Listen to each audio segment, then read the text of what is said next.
जीव स्वयं नित्य निरंतर कर्मों के जाल को रच रहा है और अपने आप को बांध रहा है। आपको मुक्त होना है, बंधना नहीं है। जीव का जन्म कर्मों के अनुबंध से होता है, कर्मों के बंधन से होता है और उसको अपना ऋण चुकाना होता है। कर्मानुबंध ये बहुत सूक्ष्म विषय है। जैसे आप जिस परिवार में जन्म लिए हैं तो उस परिवार के लोगों से आपका ऋण है, इसलिए उसी परिवार में आप आए हैं। और ऋणानुबंध उसको बिना चुकाए या बिना वसूल किए आप वहां से जाएंगे नहीं। आपको लेना है तो वसूल करना है और देना है तो चुकाना है। ये पूर्व के जन्मों से निश्चित किया गया है। जैसे किसी के यहां पुत्र हुआ, जन्म से ही पैसा खर्चा शुरू हुआ, जो बड़ा हुआ तो उद्दंडता के द्वारा मार पूरे परिवार को क्लेश पर क्लेश देता चला जा रहा है। ये तुम्हारे कर्म का फल है। या ऐसे शक्तिहीन बुद्धिहीन ऐसे पागल पूरे जीवन सेवा करो, तुमसे अपना हिसाब चुकाने के लिए वो आया है। अब परिवार के जो सदस्य जुड़े आके, मतलब पत्नी आते ही पूरी हृदय में आनंद, परिवार में आनंद और जीवन भर वो आनंद ही सुख देने के लिए उसका जन्म हुआ। वो अपना ऋणानुबंध मुक्त, और आते ही भयंकर क्लेश खड़ा कर दिया, बीच में दीवार और झगड़ा वैसा, फिर अतरे दिन मारपीट शुरू, कलह अशांति, पूरा जीवन नरक हिसाब करने आए। यहां ऋण चुकाए बिना कोई जा नहीं सकता, ऋण चुकाना पड़ेगा। किसी का ऋण वसूल करना है तो किसी को ऋण चुकाना है, दोनों काम करने होते हैं। अनेक जन्मों में अनेक लोगों के साथ हमने जो बर्ताव किए हैं, अच्छे या बुरे, वो होंगे। अब किसी आदमी को हम जानते नहीं, अचानक मिला, अचानक टक्कर लगा और मार पीट गाली गुप्ता सब कर दिया, चुपचाप सह लो। क्यों? ये आपका हिसाब है, पूर्व का हिसाब। हमारा उससे कोई द्वेष नहीं, कोई संकल्प नहीं। अचानक घटना घटी और हमसे द्वेष करने लगा, हमें पीटने लगा, हमें गालियां दे, ये हिसाब है, चुपचाप सह जाओ। अपने घर का भाई ही भारी दुश्मन बन गया और क्लेश, हिसाब है। एक प्रभुदत्त ब्रह्मचारी जी की वाणी में पढ़ा था, एक महात्मा जी भ्रमण करते थे तो उस समय असरफियां चलती थी, मोहरे असरफियां, उनको भेंट में देते लोग। तो या तो ठाकुर सेवा में लगे तत्काल या संत सेवा में तत्काल लगे, उसका संग्रह करके डोलना ये ठीक नहीं है बैरागी के लिए, सिद्धांत में ये ठीक नहीं है। तो जब 2, 4, 6, 8 ऐसे मोहरे हुई, उन्होंने विचार किया कि और भ्रमण करके जब काफी मोहरे हो जाएंगी तो प्रयागराज में जब कुंभ पड़ता है, एक बार पूरे सब अखाड़े के संतों को, अलग अलग संप्रदाय सब संतों को बुलाएंगे और सबको पुआएंगे। अब साधु है तो यही विचार करेगा और क्या विचार करेगा। तो उन्होंने ऐसे डंडा बनवाया, बेंत, जो ऊपर से चूड़ीदार और भीतर पोला, और मोहरे उसमें डालते और भ्रमण, जहां जहां श्रद्धालु भगत थे सबके यहां जाना और इच्छा रखना कि एक मोहर तो दे दे दक्षिणा में। कामना कोई भी हो वो बांधती ही है, ध्यान रखना। इसीलिए प्रभु जो चाहे वो करे, अपनी चाह नहीं रखनी चाहिए, अपनी चाह प्रभु की चाह में मिला देनी चाहिए। धीरे धीरे वो छड़ी भर गई, भ्रमण करने वाले महात्मा चूड़ी लगाई, इंतजार करते रहे। जब प्रयाग का कुंभ पड़ा तो चले। तो रास्ते में एक गांव में पूछा जाता है, जैसे कहीं रुको कि कोई श्रद्धालु ऐसा है जो संत सेवी है। तो कुछ लोगों ने बताया, हाँ एक परिवार है बहुत संत सेवी है और आपको मिलाते हैं उनसे। आइए महाराज, घर में रुका, खूब अच्छा हलवा पूड़ी पवाया और जो घर के मालिक थे चरण दबाए। चरण दबाते दबाते उनकी दृष्टि पड़ी उस डंडे पे, इतना मोटा और ऊपर से कुछ चूड़ी सी भी नजर आ रही। इस डंडे में तो कोई रहस्य है ही है। अब महात्मा जी को खवा पिला के सुला दिया। महात्मा जी जब सो गए तो पत्नी से धीरे से कहा, वो डंडा लाओ बाबा जी का डंडा। वो चूड़ीदार जो ही खोला पलटाया तो सैकड़ों मोहरे। ऐसे संत रोज पधारे भगवान, तुम आनंद हो जाए फिर क्या। पत्नी से कहा, नाप के कंकड़ लाओ। वो तो महात्मा जी तो खाए खीर पूड़ी, आराम से सो रहे। रात में पूरी प्लानिंग करके उसमें कंकड़ भर के चूड़ी लगाकर सिराने रख दिया, सारी मोहरें हटा ली। महात्मा जी आराम से छड़ी उठाए तो वजन पक्का। वैसे बड़े लोग चतुर होते हैं, पर ये नहीं जानते कि कर्म कितना भयानक होता है। बहुत सावधान रहे। साधु महात्माओं के पास जो अर्थ है, गृहस्थी अगर आता वहीं से है, पर अगर उसको जोर जबरदस्ती या किसी छल कपट से, तो वो उसका विनाश ही करता है। आज तक का प्रमाण है। अब उनको ये भाव पता नहीं होगा, या पता होगा तो लोभ के कारण वो उसको मान नहीं पाए होंगे। महात्मा जी गए प्रयाग में, किसी अखाड़े पर रुके और वहां प्रार्थना की कि कल जो है संपूर्ण अखाड़ों का निमंत्रण किया जाए और सब संतों को भोग पवाया जाए और उनको दक्षिणा भी दी जाए। महंत ने सोचा कि बहुत बड़ा है तो उत्सव है, क्योंकि प्रयाग में कितने हजारों संत महात्मा सब। उनका महाराज बोरों इसमें चीनी और तीनों घी लगेगा, सब व्यवस्था। बोले आप एक एक हिसाब हम करेंगे, हमारे पास सब व्यवस्था है। बोले कुछ तो पहले दे दो, इकट्ठे देंगे हम। उनको था कि अगर हम छड़ी खोला और दो चार मोहरे दी, किसी को पता लग गया तो गड़बड़ हो सकती। बोले हम भंडारे के समय आखिरी में सब कुछ आपको दे देंगे। ठीक है।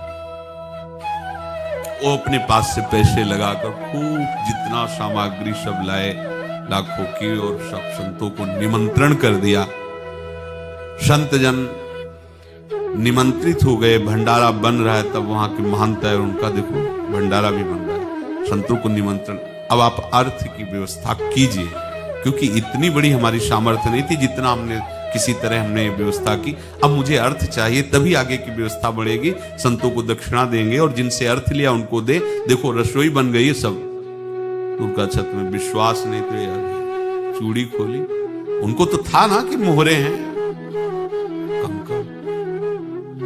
तो जैसे कितना उनको सदमा लगा होगा। हजारों संतों का निमंत्रण, रसोई बन, मतलब संत हो के छल कपट। तो उनका महाराज आपने तो हमारा नाश कर दिया, जो महंत थे। अब बताओ रसोई बन गई, संत निमंत्रित हो गए और आप ये कंकड़ दिखा रहे हैं हमको। आपने तो हमें बर्बाद कर दिया। हमारी इतनी सामर्थ्य नहीं थी, आप पहले बता देते। संत होकर ऐसा छल कपट। अब वो बोले तो क्या बोले, क्योंकि उनको पता था कि मोहरे हैं इसमें।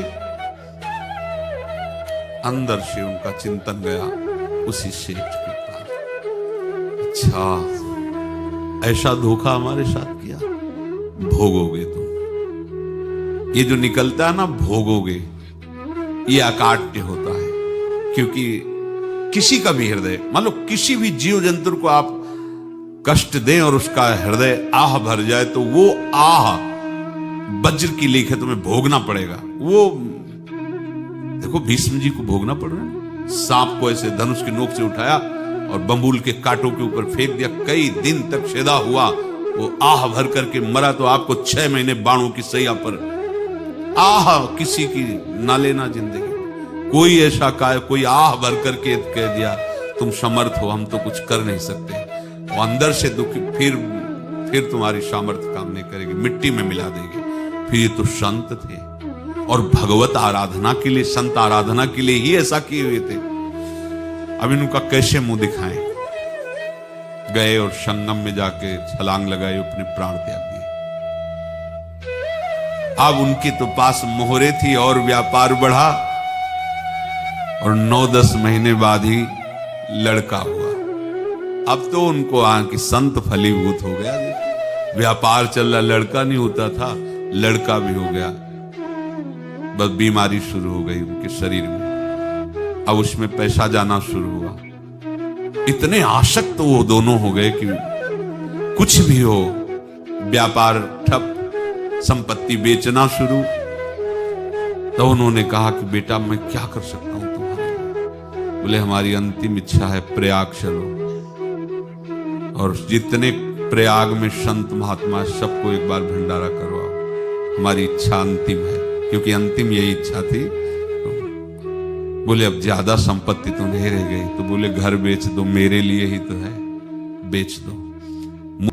जब संत सेवा की तो बोले मुझे संगम तक ले चलो। संगम तक ले गए और बोले समझे तुम चुराए थे और हमने उसको छीना है, कुछ नहीं रह गया तेरे पास कुछ, अब केवल ममता और आसक्ति में जलकर मर और नरक प्राप्त कर।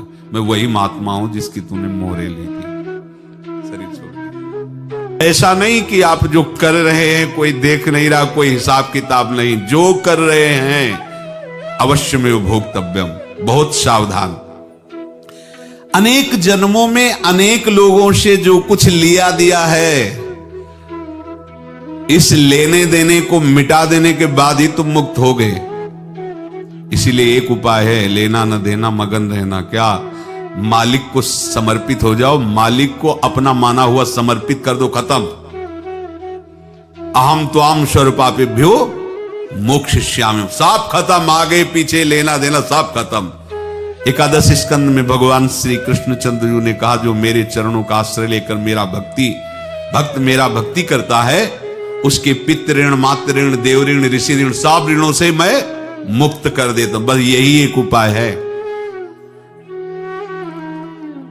जो इसके बंद करने का उपाय भक्तों के लिए है, वो यही है, भगवान की शरण में होकर अपना माना हुआ पूरा भगवान के अर्पित कर दो। अर्पित करने का तात्पर्य उसमें अहम हटा दो।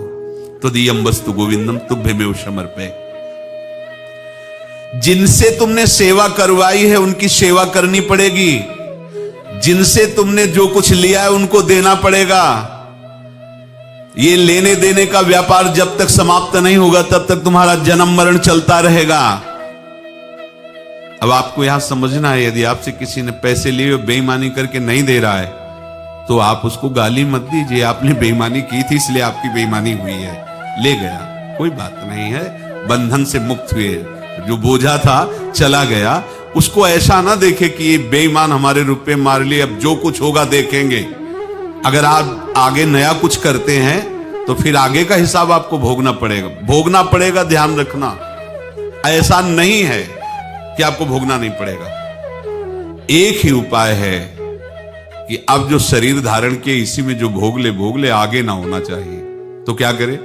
सर्वतो भावेन भगवान की शरण ले ले। ये तो सर्वाणि कर्माणि मयि सन्न्यस्य मत्पराहा अनन्येनैव योगेन माम ध्यायन्तु उपासते तेषामहं समुद्धर्ता मृत्यु संसार से। ये बड़ा कठिन है पार होना, कोई छोटी मोटी बात है।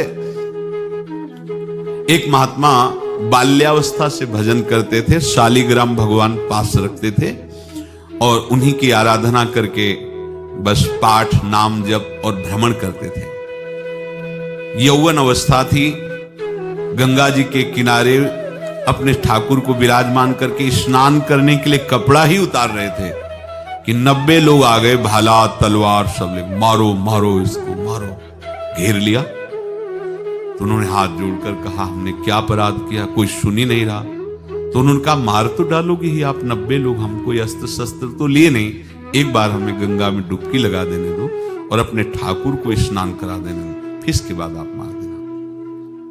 भगवत इच्छा से वो लोग रुक गए, स्नान किया और अंदर से प्रार्थना की, प्रभु ये क्या लीला है आपके सिवा मेरा कोई है नहीं और ये मुझे मारना चाहते हैं। तो भगवान ने जानते हो क्या कहा उनके अंतर में? तुम मेरे में ध्यानस्थ हो करके शरीर को छोड़ो, ये लोग मारेंगे। ये मेरे भजन का फल है कि तुम्हें 90 जन्म नहीं लेना पड़ेगा, एक ही जन्म में 90 मिलके। तुमने 90 हिंसा की थी पूर्व में, तो तुम्हें 90 बार जन्म लेना होता और एक एक करके मारते। ये मेरे भजन का प्रताप है कि एक बार में ही 90 का हिसाब हो जाएगा। तुम आंख मूंदो, मेरे ध्यान में मगन रहो, मेरे प्रताप से तुम्हें कोई चोट नहीं होगी और स्वाभाविक मूर्छा अवस्था में प्राण तुम्हारे छूट जाए। ऐसा ही हुआ, ऐसा हुआ। तो ये बात समझ लो कि ये जो कर्मानुबंध है, ऋणानुबंध है।